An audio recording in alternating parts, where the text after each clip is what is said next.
2007 সালের সেই অস্থির সময় 1/11 ক্ষমতার পালাবদল, দুর্নীতি বিরোধী অভিযান আর একের পর এক গ্রেপ্তার, যে অধ্যায় এখনো বাংলাদেশের রাজনীতিতে আলোচিত। সে সময়ের আলোচিত নাম তৎকালীন মেজর জেনারেল মাসুদ উদ্দিন চৌধুরী। দীর্ঘ বছর পর সোমবার গভীর রাতে রাজধানীর বারিধারা থেকে তাকে গ্রেপ্তার করেছে মহানগর গোয়েন্দা পুলিশ।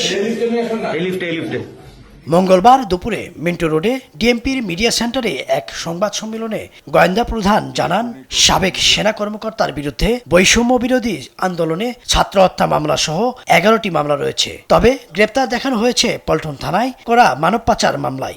রাজধানীর বারিধারা এলাকা থেকে সাবেক সংসদ সদস্য মাসুদ উদ্দিন চৌধুরীকে গ্রেপ্তার করে। প্রাণ লাগছে, খুব খাচ্ছি, আরাম পাচ্ছি। গ্রেপ্তারকৃত মাসুদ উদ্দিন চৌধুরীর বিরুদ্ধে ফেনী জেলায় 6টি, ঢাকা মেট্রোপলিটন এলাকায় 5টি, মোট 11টি মামলার তথ্য এ পর্যন্ত আমরা পেয়েছি।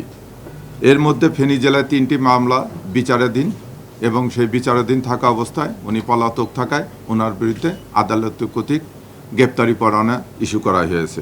ডিবি প্রধান জানান, আগেও তাকে গ্রেপ্তারের চেষ্টা করা হয়েছে। তাকে রিমান্ডে নিয়ে জিজ্ঞাসাবাদ করা হবে। তো আমরা অনেকদিন হলে ওনাকে খুঁজতেছি, আর ওয়ারেন্টের আসামি তো সে।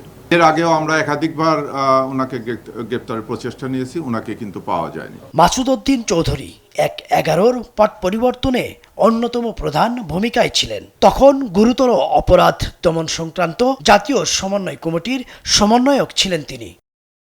ইদ্রিস আলম, দেশ টিভি, ঢাকা।